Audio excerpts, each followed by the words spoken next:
Good day.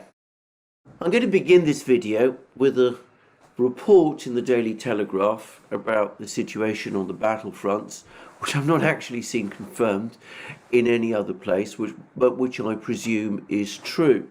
This report says that President Zelensky of Ukraine has carried out an unscheduled visit to the town of Bakhmut. Bakhmut, which is of course this place which is now under heavy siege by the Russians and which has been referred to by many people, including by Ukrainians, as a meat grinder and a place where the Ukrainian army is suffering very heavy losses. Well, it is an interesting fact that Zelensky has indeed been to Bakhmut, and I'm afraid, as far as I'm concerned, it is an ominous one, because Zelensky going to Bakhmut appears to me to indicate that he is determined to keep fighting in Bakhmut, to hold on to Bakhmut for as long as possible, and that his purpose in visiting Bakhmut, if it has indeed happened, is to make it clear both to the world at large and to the people of Ukraine, and first and foremost to the Ukrainian military, that Bakhmut will not be surrendered. In other words, that the fight there for Bakhmut will go on till the end. I have to say I find this ominous, because thousands, hundreds at least, or perhaps thousands of men are going to die fighting over this place, which we're told is insignificant, but it is consistent with what we're hearing about the fact that the Ukrainians are building trenches in the middle of the city. Now, I want to again qualify all that I've just said by saying that this report has appeared in the Daily Telegraph, and therefore I assume it is correct. I've not seen it reported in other places. So it may be that this is an error. Zelensky did indeed visit Bakhmut many months ago, and perhaps someone in the Daily Telegraph editorial office has got the dates visits confused. That sort of thing does happen. But I would have thought that a newspaper like the Telegraph would get this kind of information right. Anyway, no doubt by the time this video appears, you will have more information about whether or not Zelensky has been to Bakhmut or not. But if he has, as I said, it is an ominous development. Everywhere else on the battlefields, there are continuing reports about the intense fighting that is going on in Donbass, around Marinka, where the Russians now claim that they've pushed the Ukrainians, the remaining residual Ukrainian forces in Marinka, to places that are undefendable. I'm not quite sure what that means, but anyway, that's what the Russians are saying. And so fighting continues in Marinka, fighting continues in close to Avdiivka, fighting continues in Ugledar, fighting continues in all sorts of places. So the fighting in Donbass continues, and it's important to say that the Russians are clearly now in the ascendant. They've clearly gained the initiative over Ukraine in the Donbass fighting, and if their advances are not spectacular, they are probably important in the sense that they're making the entire Ukrainian position in Donbass look increasingly unstable, and it does increasingly seem as if the Ukrainian army is now suffering impossibly high losses trying to defend this ground. Now, in a program that my colleague Alex Christoforou and I made about the situation in Ukraine, which we published on the Duran yesterday, my colleague Alex Christoforou made the point that Zelensky, in his latest interview for the French media, was sounding even more grandiloquent and, shall we say, disconnected from things than usual. And he did indeed. I mean, he made all kinds of comments. I discussed some of the things that he said in my previous video. And I can't help but think that this is an indicator of the extreme stress that he must be under at this present time, that there's, with a situation, a military situation, which after all the triumphalist language of the last few weeks is clearly getting extremely bad, with all the indications that it is going to become worse very soon and very fast.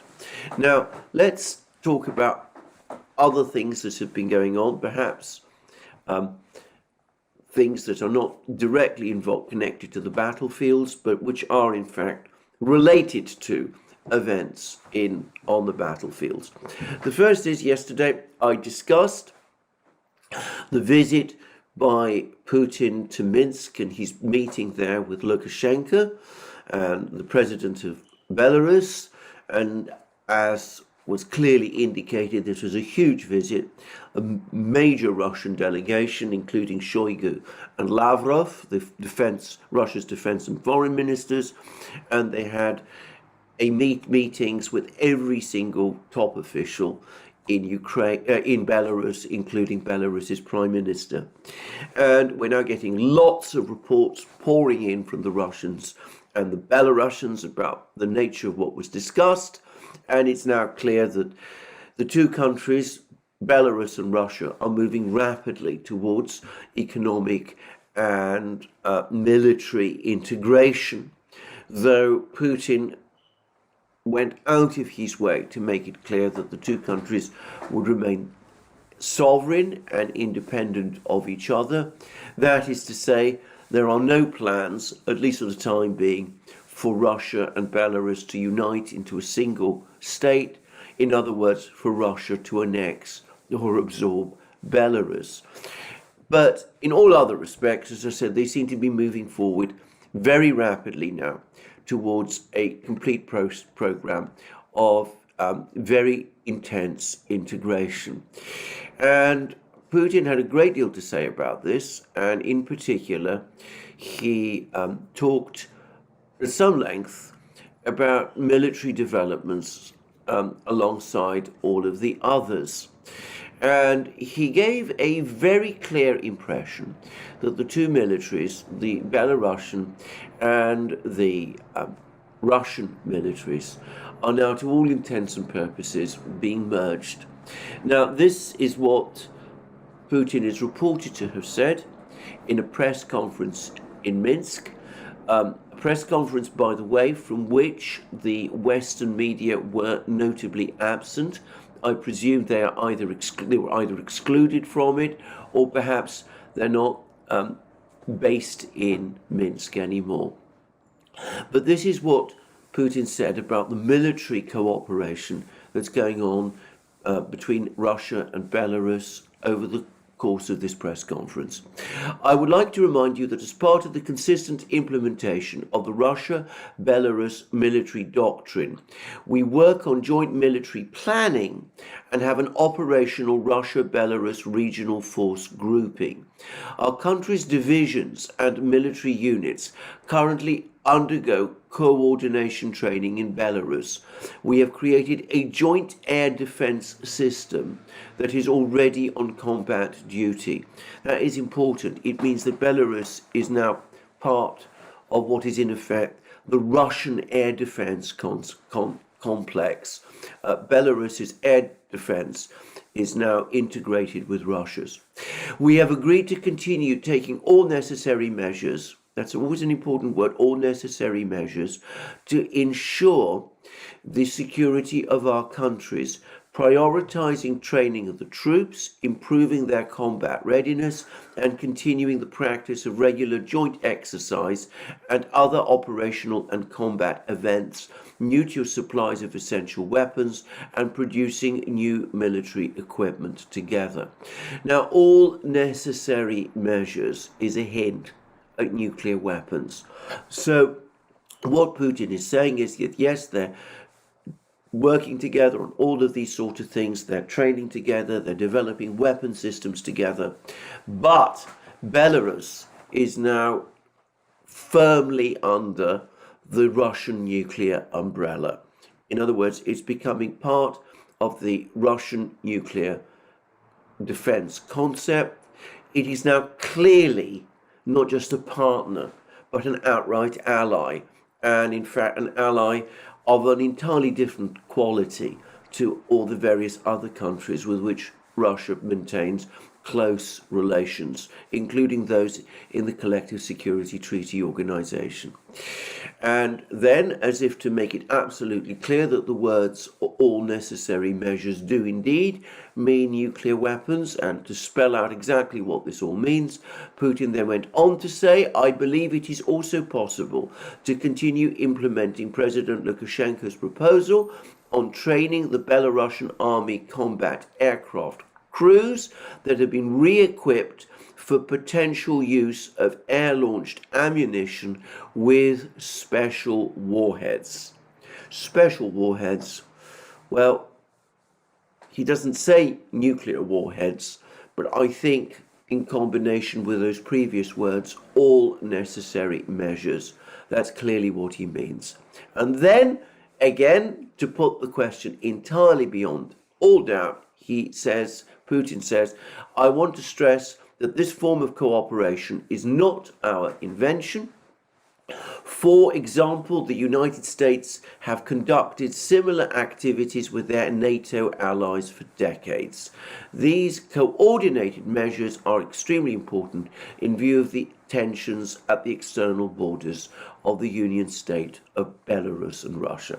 Now, what Putin is referring to here is that the United States does indeed provide cooperation with NATO air forces, Germany's in particular, whereby German pilots, for example, flying German aircraft, are trained to deploy missiles which could be used with nuclear warheads. So Putin is making the direct analogy with what the Americans do, and it's clear that that is in fact what the Belarusians now are being trained for. They're being trained, the pilots of Belarusian aircraft are being trained to deploy and launch missiles which have the capability of using nuclear warheads. So this is a dramatic development. It demonstrates the intense integration of the two countries. And of course, when we're talking about military integration, we have to mean a very high degree of political integration as well.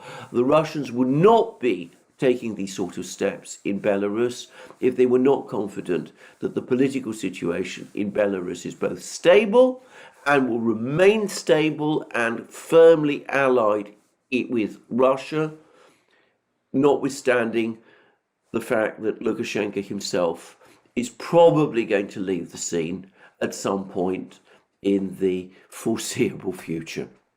So, very close military integration between Russia and Belarus. Now, how does this affect Ukraine? Is this a sign that the Russians are preparing to advance on Kiev, launch their attack on Kiev from Belarus, and that the Belarus army is expected to participate in this operation? Well, I have to say, if that is the plan, there was absolutely no hint of it in any of the discussions, at least in any of the public comments that came after the discussions which have taken place in Minsk. On the contrary, Putin's spokesman, Peskov, has appeared to cast doubt, cold water on the whole idea. He seems to say that there's actually no plan to involve Belarus directly in the fighting in Ukraine. Now, I don't know whether that is true or not. I'm going to make a guess. I think it is. I think there is no plan on the part of the Russians to deploy troops from Belarus in Ukraine. I think they realize that this might have political repercussions within Belarus itself. I think what they want to do is to strengthen the Belarus army to the point where it can defend itself and perhaps act as a confident cover for the Russian army if it decides to use Belarus as a launching point to advance deep into Ukraine itself. In fact, I can easily imagine that there's been a quid pro quo done. The Russians have come along to Minsk and said to Lukashenko and his officials, probably this has been a long ongoing thing, that, we would like to do a repetition of what we did back in February. We would like to advance from Belarus deep into Ukraine. Perhaps we got all kinds of plans there. But no doubt they're sharing their plans with Lukashenko to some degree. Again, I am making no prediction about timing. And Lukashenko very plausibly said, that's absolutely fine, but in return you must agree to beef up the Belarusian army, including by providing us with access to the kind of technologies and the kind of training that might, in the event of a crisis, involve rapid deployment of nuclear weapons by the Belarus Air Force itself. So that, I suspect, is part of the deal that was done, though it's important to stress that the economic agreements, which are enormously comprehensive and which, as I said, do seem to tie up the two countries, well, they have been they should not be overlooked, and they do again point to a clear direction of travel of very deep integration between these two countries, these two societies, and these two economies as they prepare for the further conflict, not just with Ukraine, but with the West as well. So an important meeting, and one which must, I would have thought, heighten Ukrainian concerns about a new front in the north coming from Belarus, with a new threat of a major Russian advance, either on Kiev itself, which is what General Zelensky, the Ukrainian commander-in-chief, appears to think, or perhaps towards Volyn, towards the western regions of Ukraine, with the intention of cutting off supplies from there. I've expressed my skepticism about these plans in the past. I continue to hold to it. My own view is that the major Russian offensive, when it comes, will be from Donbass and in Kharkiv region and possibly Zaporozhye region, in those sort of places. I don't think that the Russians are aiming for a strike from the north. I think that they're engaged in a pinning operation, letting the Ukrainians think that, sending troops there, obviously, to exploit any opportunities that might arise, keeping large numbers of Ukrainian troops from what is now clearly depleting Ukrainian military tied up in the north, while General Surovikin finishes off the south and west. That is the south and east. That is my own guess. I'm not a military person, as I've said many times. I'm not getting the plans of the Russian General Staff. I don't know what their plans are, but for what it's worth, that's what I think is more likely and is most consistent with the sort of things that Putin and Surovikin have been saying up to this point.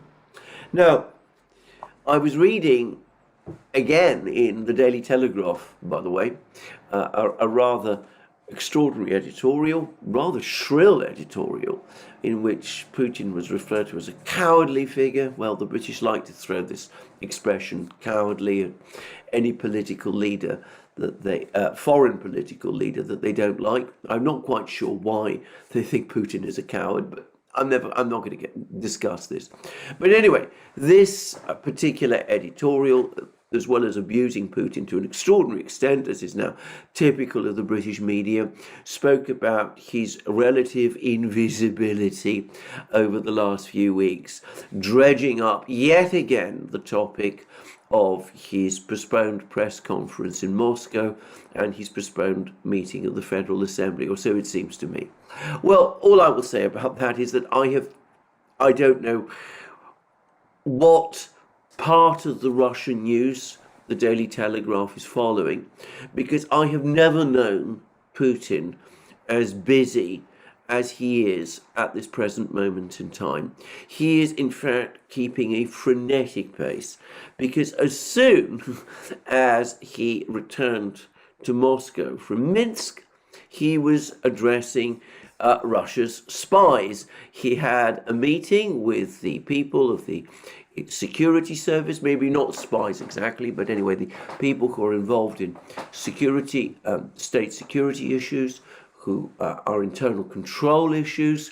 It's their holiday, apparently. It was their holiday, and Putin has now given an address to them and probably met with these people. Unsurprisingly, we're given very little information as to the location and the nature of this meeting, but anyway, it did take place, and Putin attended. Now, Reuters has given an account of this meeting in which he spoke about Putin admitting that the situation in the 4 regions of Ukraine is that have joined Russia, united with Russia, been annexed by Russia, that it has become very difficult. And what Reuters is, of course, trying to do, and has been consistently trying to do since the start of this war, is that when it reports Putin's words using its own translations, it gives the impression that Putin is admitting that the situation is difficult to the point of becoming desperate, and that there is some sort of a crisis, and that the Russians are very concerned about the situation. Well, I'm going to read what Putin actually said as translated by the Kremlin's own website. And this is the Kremlin website's translation of Putin's comments into English. I would like to call attention to the security agency units that have begun their work in Russia's new regions. Yes, you are faced with difficult tasks now. The situation in the Donetsk and Lugansk People's Republics and the Kherson and Zaporozhye regions is extremely complicated. But the people who live there, Russian citizens, are counting on you and your protection. And your duty is to do everything in your power to ensure their safety and respect for their rights and freedoms. On our part, we will continue to supply the new units with modern equipment and weapons, as well as experienced personnel. And if you read the rest of his comments, it's quite clear that he is talking about what he defines as internal terrorist activity.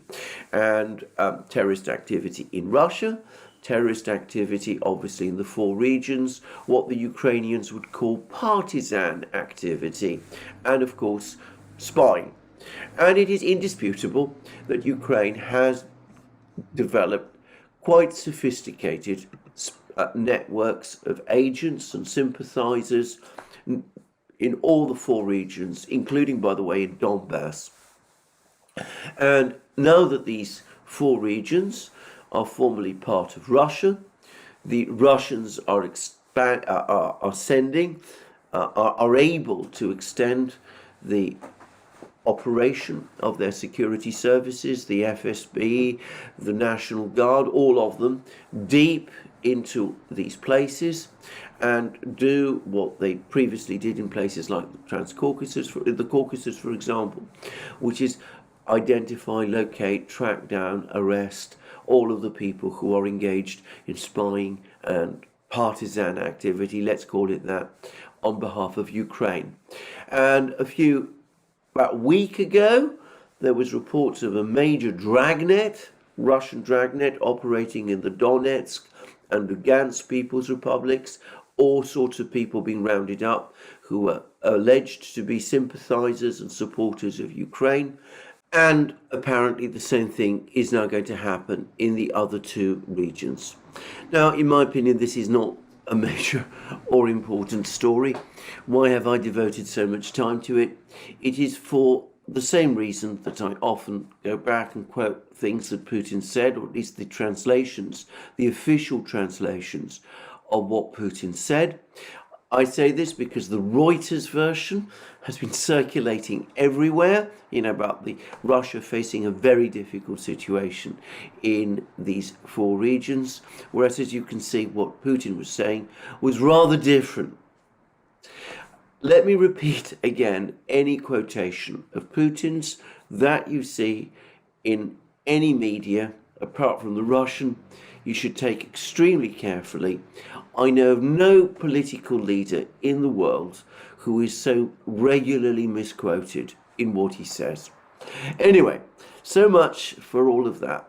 So the Russians are obviously in the process of making their plans. We've seen Putin. He's had meetings with Surovikin and his staff. He's spoken to his National Security Council. He's come to Belarus. He's met with Lukashenko. He's now had a meeting with the internal security people about, rounding up spies and partisans, saboteurs, terrorists, call them whatever you like, in the four regions. And as I said, the rumours are that he's going to have another big meeting very soon in the run-up to the New Year holiday this week at some time with the members of the military collegium of the Russian Defense Ministry, the grouping that basically brings together the entire military leadership of Russia. So, far from being invisible or hiding, Putin is in fact extremely active at the moment, more active than I've practically ever known him, and that is saying something. Now, there's been a lot of discussion about the state of the diplomacy about this war recently, and a lot of it flows from those very interesting interviews given by General Zaluzhny, General Syrskyi, the two top Ukrainian commanders, President Zelensky, to The Economist, as well as another interview given by Defence Minister Reznikov, also to the British media. And there's been some media coverage, some discussion about what this all means. Not, it must be said, very much in the big mainstream media places. You won't find much discussion in The Guardian, for example, or the New York Times about what all of this means, what all these discussions mean. You won't find it there, but it is appearing in some rather interesting places. Now, there was one very interesting article, at least I thought it was interesting, in the Turkish newspaper, Sabah. Now, Sabah should not be confused with another Turkish newspaper called Daily Sabah, but the editorial writer of Sabah, a man called Mehmet Barlas, is a fairly well-known journalist in Turkey, and I understand that he is somebody who's known to be relatively sympathetic and fairly close to the Turkish government, to President Erdogan's government. And Barlas, in this editorial, writes about Ukraine and the situation in Ukraine in ways that I have never seen any top Turkish journalist or official use up to this point. Now, I say that because the official position of the Turkish government, of Erdogan's government, is that they have some kind of equidistance between Ukraine and Russia, that they seek to remain on good terms with both countries, and that Turkey isn't siding with either side against the other in this conflict, either with Ukraine or with Russia in this conflict. But Barlas, in this editorial for Sabah, basically blows that all apart. Now, this is what he says. Now, I'm using a machine translation, but I don't think it's very far from an accurate version of what he actually wrote. The global powers did their best so that relations between Turkey and Russia would deteriorate, and Turkey's situation would be like the current situation in Ukraine.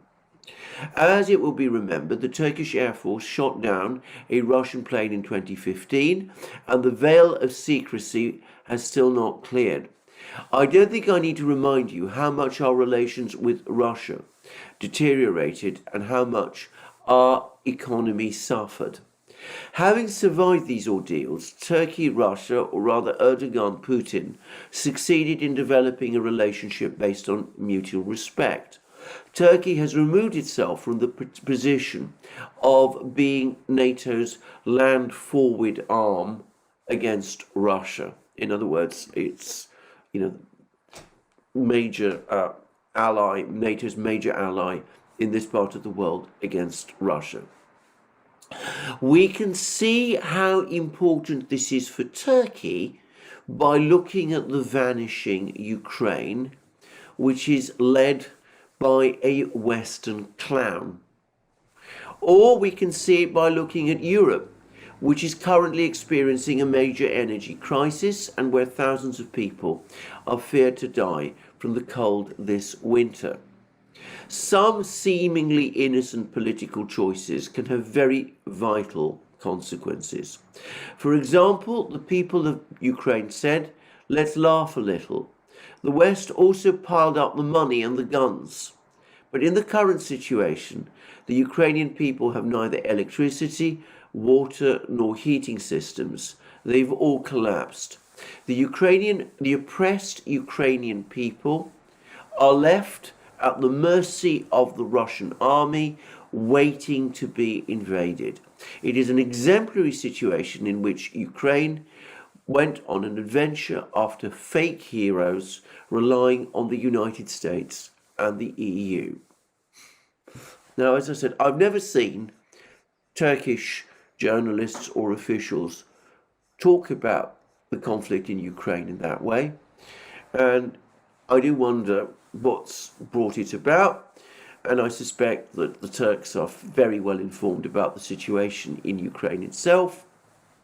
They got people on the ground there, and of course they will have also been reading General Zelensky's comments in The Economist, and the fact that General Zelensky is now talking about the fact that he might one day have to make the same kind of address to the Ukrainian army that General Mannerheim made to the Finnish army in March 1940 after the Finnish army had been defeated by Soviet Russia.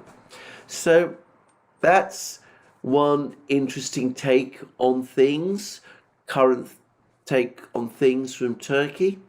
Now, there's been others, and there's a commentary by the former British diplomat Alistair Crook, who is, I should say, one of the most interesting and insightful writers on affairs, generally international affairs generally. I don't always agree with him, I should say, but he's written a very interesting piece, and it's entitled "Managing the Ukraine Denial Narrative." Now, this reads, I'm going to use my glasses now, look around, the tectonic plates of geopolitics and geofinance are shifting radically away from an increasingly flailing West. The inflection has begun. It has been messaged by the Financial Times and The Economist, the two media organs that so faithfully transmit any replacement narrative to the global Sherpas, those who carry the baggage up the mountain on behalf of the mounted nabobs. To those who don't know, Sherpas, nabobs, these are all language which perhaps in Britain we associate with the British Empire. Nabobs in particular was a word that was used in Britain to describe senior British officials who were in charge of administering India. Anyway, putting that aside, Crook goes on to say, The Economist leads with interviews with Zelensky, General Zelensky, and Ukraine's military field commander, General Syrskyi. All three are interviewed in The Economist no less. Such a thing does not occur by happenstance. It is messaging intended to convey the ruling class's new narrative to the golden billion who will all read and absorb it. On the surface, it is possible to read The Economist piece as a plea for more money and many more weapons, but the underlying messaging is clear. Anyone who underestimates Russia is heading for defeat. The Russian force mobilization was a success. There is no problem with Russian morale, and Russia is preparing a huge winter offensive that will start soon. Russia has huge reserve forces of up to 1.2 million men, whereas Ukraine now has 200,000 men who are militarily trained for conflict. The writing is on the wall. In other words, Ukraine cannot win. It is appended with a huge shopping list of sought-after weapons, but the shopping list is pie in the sky. The West simply does not have them in inventory, period. And then Crook goes on to say the FT's big read, by contrast, is a venting of deep Western anger at those Russian reformist Siloviki technocrats who, instead of breaking with Putin over the special military operation, instead shamefully enabled the Russian economy to survive Western sanctions. The message uttered through clenched teeth is that Russia's economy has successfully survived Western sanctions. And then Crook says that the fact that all of these pieces are appearing in places like the Financial Times and The Economist point to a change in perspective in the West, and that perhaps at some point before long we could see some kind of attempt made by the Western powers to distance themselves from this particular conflict. I'm going to say that on this last point, I am not so sure. I don't think we are anywhere close to that point yet when the Western powers are prepared to publicly give up on this adventure in Ukraine. I think far too much in terms of reputation, not to mention arms, money, and all these things has been invested in this whole Ukrainian affair for Western leaders to simply turn away and allow the situation in Ukraine to take its course. I think, on the contrary, that there will be some sort of frantic effort to try and find some kind of magic bullet that will again solve the West's problems. And I have to say, I tend to agree with comments made by those people who fear that we're looking more at the prospect of escalation rather than retreat. I see all of these signals, like these articles that are appearing in The Economist and the Financial Times, Rishi Sunak's strange audit about what's going on in Ukraine, conflicting signals coming out of Washington that I talked about, not as signs that the Western powers are preparing to change their policy or reverse policy on Ukraine, but rather that there is a battle underway between hardliners and, shall we say, moderates, though I don't know how moderate they really are.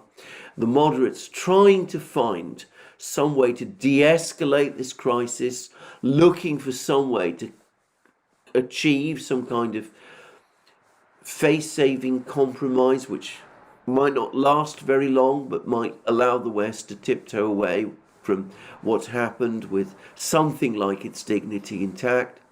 And the hardliners, who, as far as I'm concerned, remain overwhelmingly in the ascendant, who still want to press this conflict to the uttermost limit in the hope and belief that something somewhere will happen which will give them that victory over the Russians which they so earnestly seek, and which will only be complete when there is regime change in Moscow. So that's what I see. I see this more as evidence of an internal conflict. By the way, since I'm on that point, The Economist also acknowledged that there is some kind of, or that there is a possible internal conflict underway in Ukraine itself. There is a reference in the article to the fact that there are supposedly strains between Zelensky and Zelensky. We've talked about this many times on this channel. I've talked about this many times on this channel. And The Economist has this rather interesting paragraph. On several occasions, General Siersky, that is the Grand Force commander, was actually senior in the chain of command to General Zelensky, appointed to be the commander-in-chief of the entire armed forces in July 2021. Some political actors behind the scenes may be using that fact in an apparent attempt to foment tensions between the two. Rumors were even persist that the presidential administration, which is to say Zelensky, might be inclined to replace the popular but independent-minded Zelensky with his former boss, Siersky. Cracks of disunity have high-placed Western military officials worried. The two generals, on their part, say they fully trust each other and wish to stay out of politics. Siersky is uncomfortable with the conversation. The army is outside of politics, he says. It is how it should be and how the law demands it be. Well, of course, the Ukrainian army is a deeply political and ideological army. It is most definitely not outside politics. Now, what I find interesting about that paragraph is that, of course, there's been lots of discussion in Russian Telegram channels, especially, about alleged stresses between Zelensky and Zelensky. And there's also been lots of discussion about this within Ukraine itself, that the two, Zelensky and Zelensky, supposedly don't get on terribly well with each other. But officially, it's always been denied. We've always been told by the Ukrainian government that there's no truth to these claims, that Zelensky and Zelensky get on perfectly well. Well, the Economist now admits that there are political actors in Ukraine who are actually gunning for Zelensky. They're very suspicious of Zelensky. We're not told who these political actors are, but there's the reference to the presidential administration, which all but identifies Zelensky himself as the person who's unhappy with Zelensky. And we also hear that there's attempts being made to set General Siersky and General Zelensky at odds with each other, with the possible view to replacing Zelensky with Siersky. And importantly, Western military officials are said to be worried about this. In other words, they are worried about the fact that there are these problems in Ukraine, that there are these cracks appearing within the Ukrainian leadership. So, conflict, internal conflicts in the West about how to go forward, internal conflicts in Kiev, in Ukraine, effectively admitted by the Economist itself. What about Moscow? Are there any conflicts there? I'm sure there are.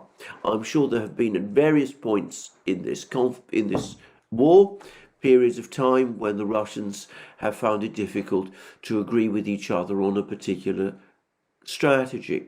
But I think that over time, a consensus has been hammered out, and it's a consensus which Putin has undoubtedly facilitated. And that consensus is that we can't rely either on the Ukrainians or on the West to negotiate with us.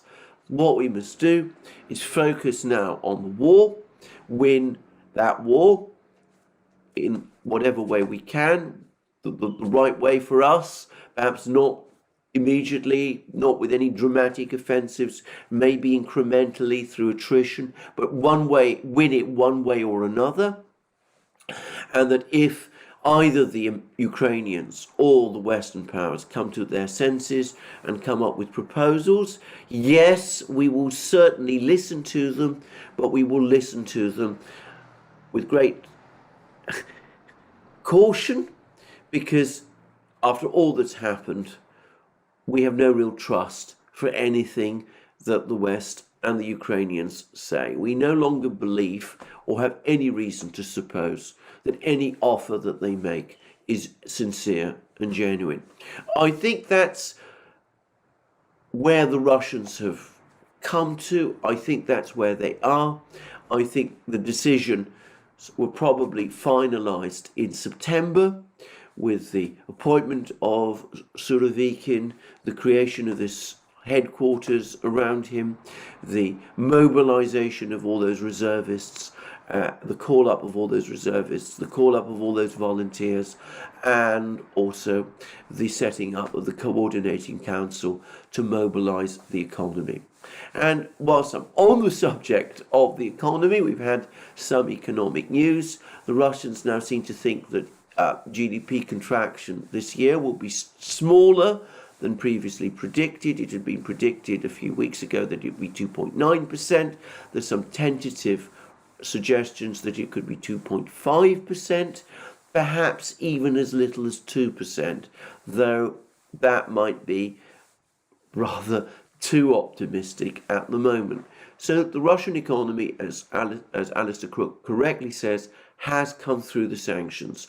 In addition, and perhaps more interestingly, the chief executive of Rostec, that's the company, or I should say rather the conglomerate, that in its many component parts forms the greater part of Russia's military-industrial complex, has now been making statements about what the state of arms production is in Russia. And he talks about major increases in tank and armoured vehicle production. And it is indeed the case that we're seeing lots of new T-90M tanks, Russia's most modern tank in actual service, apparently appearing in Donbass and on the battlefields. They've not yet been deployed in action, apparently, in any great numbers, but they are starting to appear in great numbers. We're seeing more and more drones, and this isn't, I'm not talking here now about the Geran 2 drones that Russia is either producing under Iranian license or maybe importing directly from Iran. I'm talking about lots of various types of Russian drones, from kamikaze drones like the Lancet to other surveillance drones. Apparently there are now many more of them in the skies than there used to be, and production of those has increased as well. And there's hints that ammunition and missile production has increased multiple fold, though of course we're given no actual figures. However, whilst I am talking about matters of economy, we've had some really very strange news, and this comes from Transneft, the Russian company, state-owned company, that actually manages the pipelines through which oil is transported or has been transported to Europe. And Transneft says that they've now received orders for more pipeline oil from Poland and Germany for 2023. Now this is really extraordinary because, of course, as I'd understood it, the European Union had announced way back in the early summer that it was ending imports of Russian oil, or at least Russian pipeline oil, at least as of the end of this year. But the Russians are now saying that they're receiving orders, big orders, or big requests for orders from Poland and Germany for large amounts of Russian oil. Now, you go back in time, I said that I assumed that the oil price cap idea, which has now, by the way, been supplemented by an equally unworkable gas price cap idea, that the oil price cap idea seems to complement the oil import ban, but perhaps might be intended to replace it. In other words, that the Europeans were quietly acknowledging that they would be importing, that they would be continuing to import oil from the Russians, and that rather than simply stop imports, they would try to place a price cap on the oil that they were importing from Russia. And if this report, if this claim from the Russians that the Poles and the Germans are now asking for, are putting in requests for orders for Russian oil are true, then that is indeed how it looks like. It looks as if the Europeans, at least the Poles and the Germans, indeed do see the oil price cap not as a complement to the oil import ban, but rather as a replacement for the oil import ban. Now, the big question is, will the Russians agree to provide the oil? I presume that if oil is supplied to the Poles and the Germans and the Poles, in accordance with the oil price cap, will insist that the oil price cap applies to it. The Russians have up to now said that they're not prepared to supply oil to any country that administers the oil price cap. So we'll see whether the Russians are prepared to go along with that. Maybe these bids from Poland and Germany aren't real. Maybe they are intended just to test Russian resolve, to find out whether the Russians are actually serious when they say that they will not abide by the oil price cap. They will not provide oil to countries that operate this oil price cap. So we'll see. But it is a strange development, and it shows that some sanctions, like the oil import ban that we were hearing so much at the beginning of this year, well, they're not quite what they seem. So, where are we? Ukraine apparently determined to fight on in Donbass.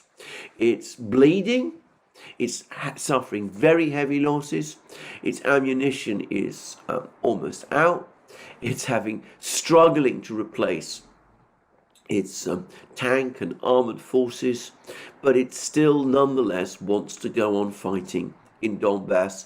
It won't give up in places like Bakhmut or Marinka, whatever the cost, even though that cost seems disproportionately large.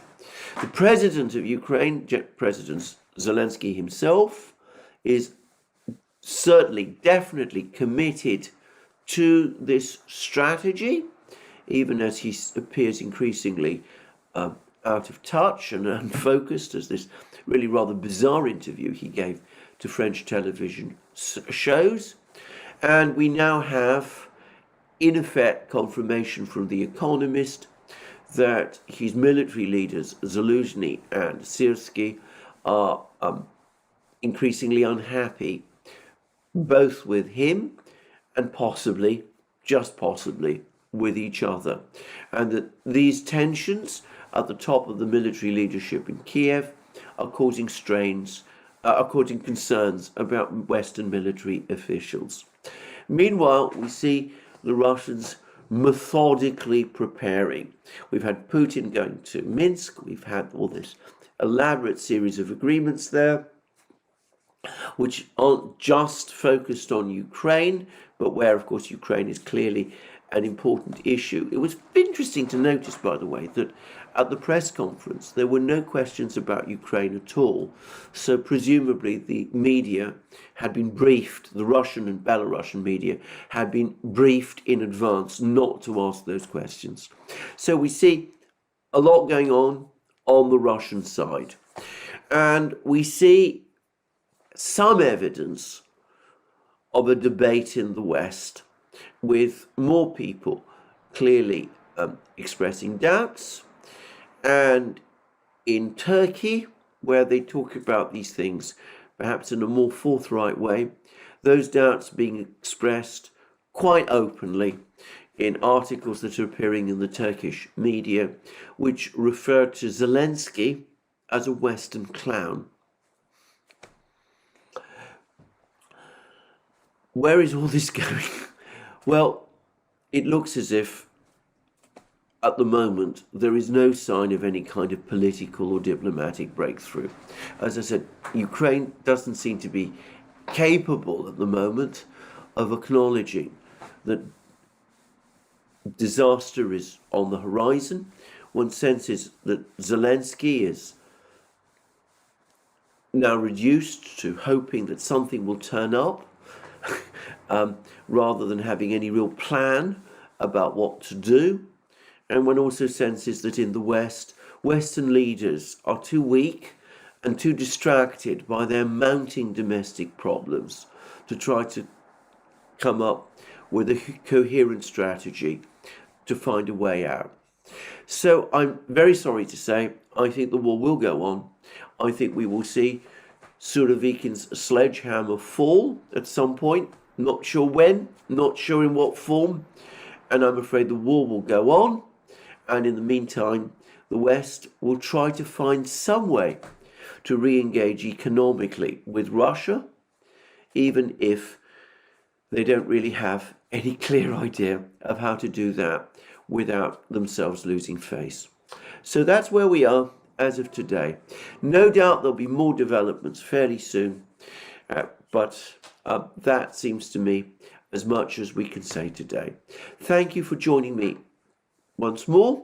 Remember, you can find all our videos, my videos, the Duran videos, on our other platforms, Locals, Rumble, BitChute, Odyssey, Rockfin and Telegram.